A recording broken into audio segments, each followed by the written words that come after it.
What is up, Revive Stronger family? We're back for another research review here for April. So, this month, the very first study that we are going to look at is the effect of glycogen availability on human skeletal muscle protein turnover during exercise and recovery. So, they were kind of looking at, hey, how does our glycogen levels or how much of our diet made up of carbohydrates influence kind of protein turnover and that sort of thing during exercise and recovery, which has some implications to a bodybuilder or someone lifting weights. Like, do we want to have full glycogen levels all the time? Does that help with building muscle, or what's going on here? And Dr. Cody Hahn, I feature him a couple of times in this review because he does a great job each month of sending out a weekly email going over research, and that's where I get a lot of my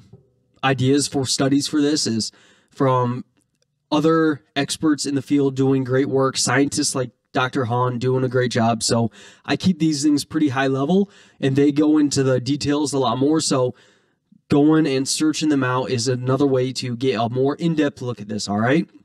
But essentially, they compared having 10% of their calories from carbohydrates versus 70%.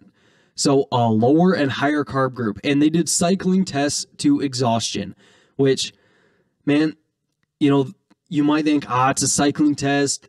It's easy. It's not something that relates to resistance training and that sort of thing. But, man, cycling tests, like, you do those in a lab, they are tough if you've ever done one. So it fatigues my quads, I would say, from personal experience, just as much as a leg extension and something like that. So I think that there is kind of carryover there for sure, all right? But what they saw is the lower carb group had reduced the glycogen levels. So awesome. What they tried to do with their methods, with having a low carb and high carb diet, it worked because they wanted to compare reduced glycogen levels compared to fuller glycogen levels. And they saw reduced levels with the low carb group. So good on that. And what they found, or what their results suggest, is in the lower carb group, they saw greater protein breakdown when eating the lower carbs. They saw decreased rates of protein synthesis when eating the lower carbs, and this kind of led to reduced net leg protein balance in the lower carb group. So, keeping your glycogen levels kind of more topped off or as high as possible might be a good idea from a protein balance standpoint. And, a lot of people will point to studies that suggest, hey, we really don't burn that much glycogen during resistance training, so we might not need as many carbs as you think. And yes, I agree. I've read those studies as well. It doesn't seem as though what we're really worried about with a more low, moderate carb diet is not having enough glycogen to train. I agree. I don't think that that is the main thing here. But I think that is not, I think that's potentially not considering the whole picture. And I think that keeping your glycogen levels kind of topped off might have benefits from a anabolic signaling standpoint and a protein synthesis standpoint, rather than just looking at training performance. So for a lifter here, I think that it makes sense to at least lean towards the higher carb side. This was a pretty big extremes here, 10% versus 70%. Would we see this if we just compared 40% carbs to 60%? I don't think nearly as much of a difference. And I think that over the long run, maybe you wouldn't see much of a difference. And for the average lifter just looking to put on, 20 pounds over the course of several years and look pretty awesome, is it really going to matter a whole lot between those two? Like going moderate carbs to high carb, low fat or something like that? No, I don't think so. But maybe for a more advanced bodybuilder trying to eke out every last bit of muscle, would it be beneficial to go for a high carb, low fat approach to have everything topped off all the time and try to benefit muscle protein synthesis? maybe it might make sense from some of this data in regards to anabolic signaling and stuff like that. So I'm open to the idea that it might be a good idea, but I think that once you start comparing a more kind of moderate to moderate approach, like 40% carbs to 60 or 70, for the average person, I'm just not sure how much it would really matter in the long run, but maybe for someone a little bit more advanced, it could start making a little bit more of a difference. All right. So that's the first study here.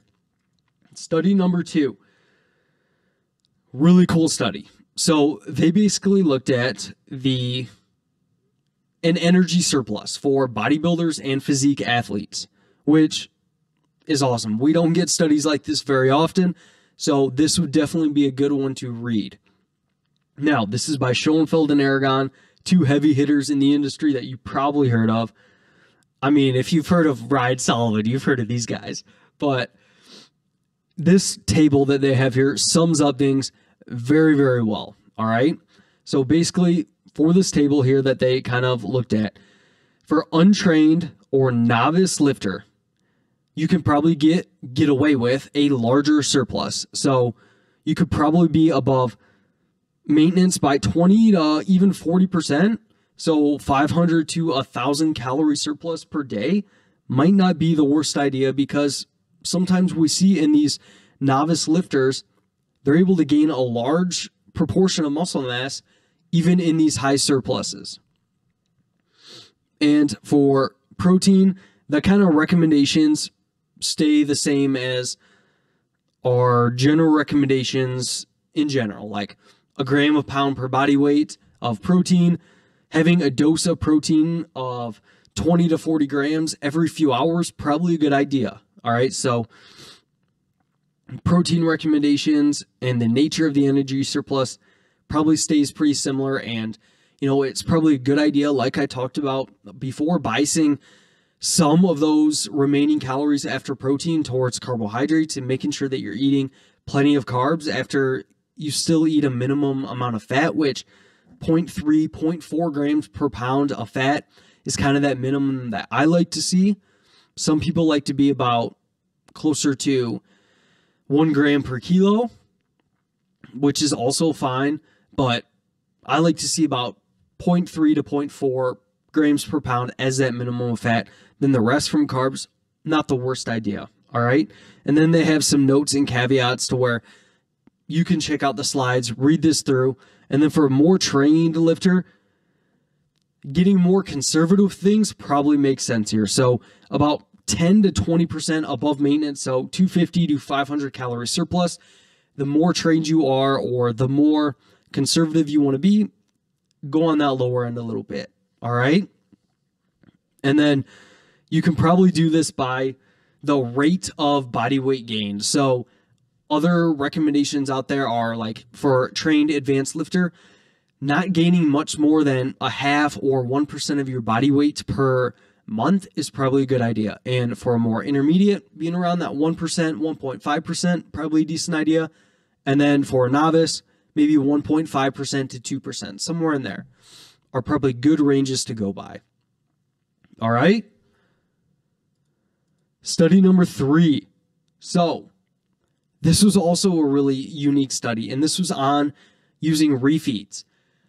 And we don't get a lot of studies like this either. And this is out of Dr. Campbell's lab, and he does a lot of great work. I've actually spoken with Dr. Campbell because I was thinking about doing my master's there, but really good dude and really does some good science. So basically what they had here was 27 participants, and they went through 7 weeks of dieting. And one group, they dieted just straight through, 25% calorie deficit per day across the week. The other group, for 5 days, they did a 35% calorie deficit, and then they had a 2-day refeed, 2 consecutive days at the end of the week. So their weekly deficit was the same. The only difference here was the 2-day refeed of carbs. And they had a supervised lifting protocol. The lifting protocol actually looks pretty solid.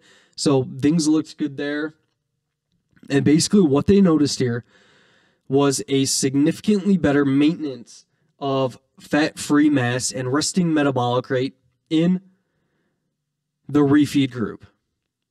So it seems as though the group that took the refeeds, they better retained their fat-free mass, and one of the leading predictors of resting metabolic rate or calories burned at rest is fat-free mass. So it definitely makes sense that if we see someone maintain their fat-free mass better, they're probably going to maintain their resting metabolic rate better. All right. So I think that this is a study in support of, hey, you know, there might be something to having a couple days of a refeed rather than dieting straight through. However, as these researchers would probably tell you, that practice what they preach, and as coaches will tell you, and as my experience will tell you, some clients respond better or worse to refeeds, and some clients really like them, some don't.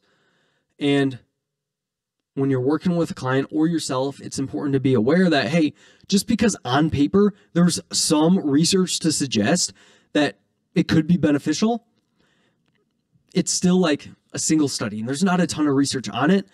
And what's optimal on paper isn't always optimal for an individual. And I have clients where it's just better to diet straight through, because if we have refeeds, then they're thinking about those refeeds all week and they're more food focused, and they just get in a better rhythm if we stay in that deficit straight through.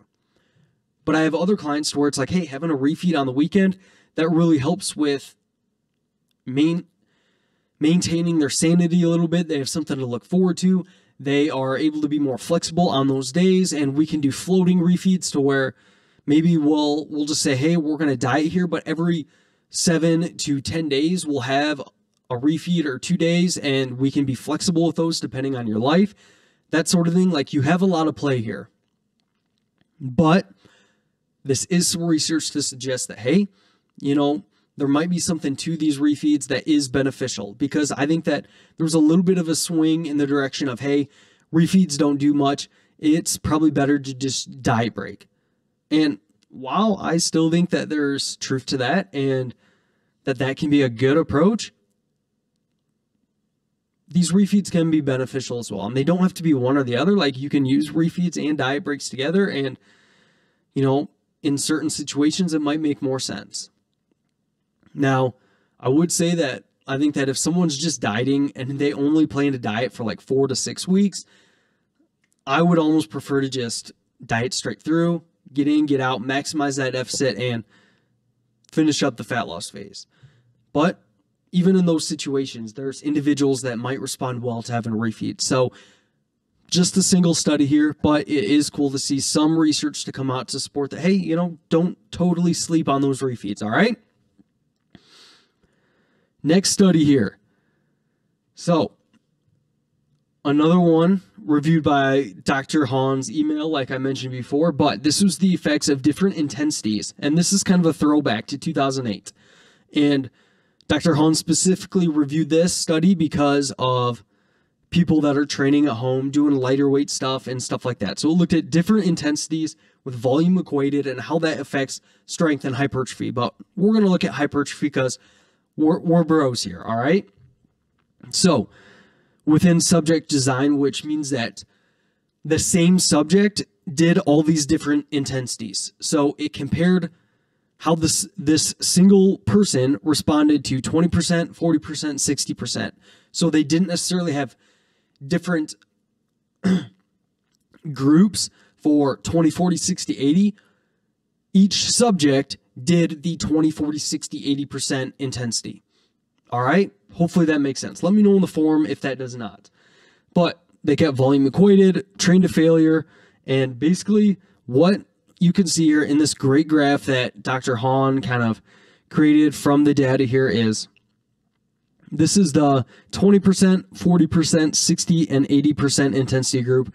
And this is the change or percent change in elbow flexor cross-sectional areas. What they saw here was the 40, 60, 80% group to failure saw pretty similar hypertrophy across the board. But that 20% group, not so much. And this is kind of where this idea comes from that, hey, you know, you're probably going to want to train with 30 to 40% of your 1 rep max to make sure that you have enough load on there to stimulate for growth. Now, what does that translate to in terms of a rep range? Because that's easier to think about. Well, about 30 reps. So this 40% group did about 30 reps on average. So if we keep our sets within about 30, 35 reps, we're probably totally good as long as things are to failure. Now, it can be more tricky to tell when we're closer to failure on those lighter sets there. So when in doubt, keep doing reps until you're very close to failure there. But if you're within that 30, 35 rep range, I think that you're going to be totally good there, all right? So good on that. Next study here, sarcoplasmic hypertrophy. So this is a really cool one. And Stronger by Science had a great article on this, going into the in depth of this article and the science on sarcoplasmic hypertrophy. So like I said before, great resource for some of that more in-depth stuff. But 30 college trained males, and I actually have, this study was by Dr. Cody Hahn, so he's coming up a lot, but he's doing a lot of great research in the hypertrophy area. And I actually have spoken with him about this study and stuff. He's a great dude. I really like him, as you could tell. But this study, 30 trained males, like I said, 6 weeks of a progressive increase in training, 10 to 32 sets. A lot. This study, you know, it's a short-term study, so is going up to 32 sets and staying there the best for everybody? Absolutely not. And Dr. Hahn would not recommend that either. Or at least I don't think he would. And essentially what they saw here with the study was they saw increases in cross-sectional area without increases in like contractile components. And the contractile components, the like myofibrillar components of the muscle, actually saw a little bit of a dip early on in their training. And they saw increases in cross-section area largely due to hypertrophy of the sarcoplasm of the muscle. And this is some really solid evidence that, hey, sarcoplasmic hypertrophy, it's probably not a myth. And it's probably something that does indeed happen. And do we know how to train for sarcoplasmic hypertrophy and myofibrillar hypertrophy? No, not really. We don't have enough research to really tell, okay, does a certain style of training help one or the other? Should we periodize our program with myofibrillar blocks and sarcoplasmic blocks? Maybe. I'm open to that idea. Greg mentions in his article that, hey, you know, maybe the 8+ rep range with higher volumes results in more sarcoplasmic hypertrophy. Like there's mechanistic rationale for why that would make sense. So maybe doing higher volume, higher rep training phases and cycling through higher and lower volumes, I think that makes sense kind of anyways, regardless of sarcoplasmic and myofibrillar hypertrophy, because you're training your entire spectrum of muscle fibers, which you might already do with just higher volume, higher rep training.